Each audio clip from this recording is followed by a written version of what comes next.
उत्तर प्रदेश के जिला बिजनौर में कस्बा झालू में एक ऐसी घटना हुई जिसके बारे जिसने भी सुना उसकी रूह कांप गई।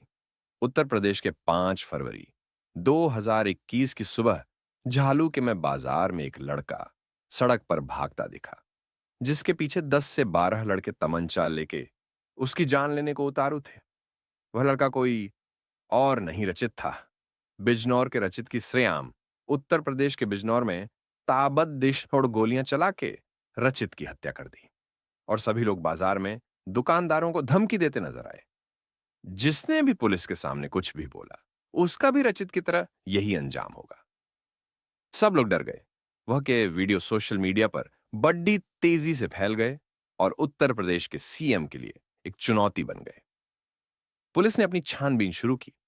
पुलिस के सामने सबसे बड़ा पॉइंट था, रचित की हत्या क्यों की गई, जो उसे सरेआम मौत के घाट उतार दिया गया।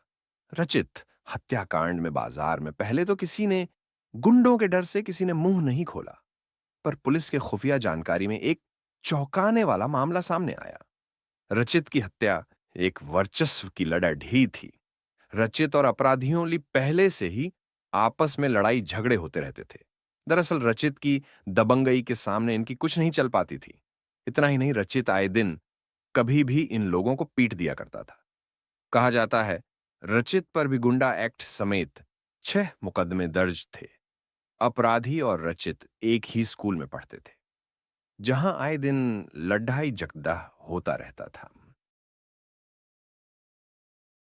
पीड़ित पिता धर्मेंद्र सिंह ने 5 फरवरी 2021 को थाना हल्दौर में तहरीर देकर बताया कि रचित की कुछ दिन पहले शारिक पुत्र सईद से किसी बात को लेकर कहां सुनी हो गई थी। शारिक ने उनके बेटे को जान से मारने की धमकी दी थी। घटना वाले दिन रचित मोबाइल खरीदने के लिए कस्बा झालू गया था।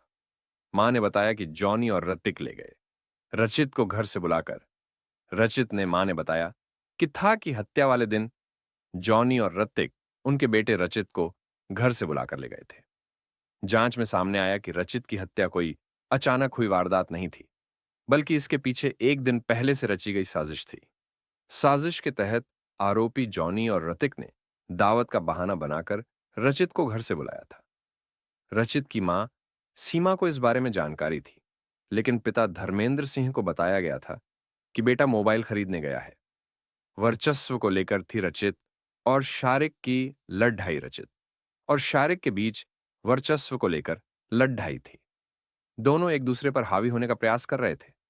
एडीजीसी जितेंद्र राजपूत ने बताया कि रचित की घटना से कुछ दिन पहले झालू के शारिक पुत्र सईद से कहा सुनी हो गई थी, जिसमें आरोपी शारिक ने रचित को जान से मारने की धमकी दी थी। 5 फरवरी 2021 को रचित मोबाइल खरीदने के लिए झालू गया था। दोपहर 2 बजे झालू के मोहल्ला पीरजादगान के शारिक पुत्र सईद, शादाब पुत्र रफीक, शहबर पुत्र सरवर, शहजान पुत्र इरफान व मोहल्ला सादात के आसिफ पुत्र हसनैन आबादी उर्फ नईम ने रचित को मोहल्ला माजरान में छतरी वाले कुएं के पास घेर लिया। आरोपियों ने अपने हाथों में लिए तमंचों से ताबद्दतोद फायरिंग की थी। रचित अपनी जान बचाकर पास के मोबाइल की दुकान में भागकर घुस गया। पीछे पीछे आरोपी भी मोबाइल की दुकान में घुसकर रचित पर ताबद्दतोद फायरिंग की और गोली लगने से रचित की मौके पर ही मौत हो गई। रचित की हत्या के बाद झालू निवासी कृष्णा कॉलेज के छात्र की हत्या कर दी गई थी, जिससे रचित हत्याकांड का बदले के तौर पर देखा गया था। घर और दुकानों में घुसकर बचाई थी जान। रचित के परिजनों के मुताबिक आरोपियों ने तमंचे लहराते हुए उनके खिलाफ गवाही देने पर अंजाम भुगतने की धमकी दी थी होगा।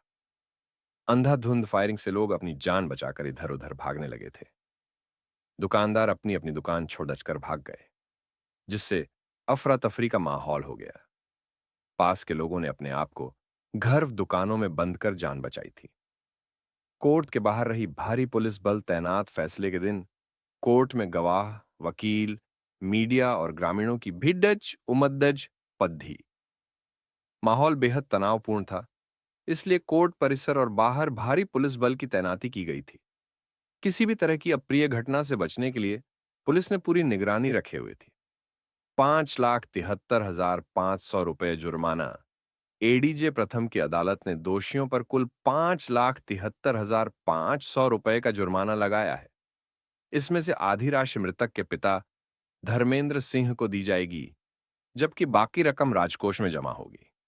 कोर्ट के आदेश के दौरान खचाखच भरे हॉल में भारी पुलिस बल तैनात रहा। अदालत ने दोषियों पर 5,73,500 रुपए का जुर्माना लगाया है। अदालत ने इसका आधा हिस्सा मृतक रचित के पिता धर्मेंद्र सिंह को क्षतिपूर्ति के रूप में दिया जाएगा और शेष राशि राजकोष में जमा होगी। परिवार का कहना है कि आर्थिक मदद से उनके बेटे की कमी कभी पूरी नहीं हो सकती।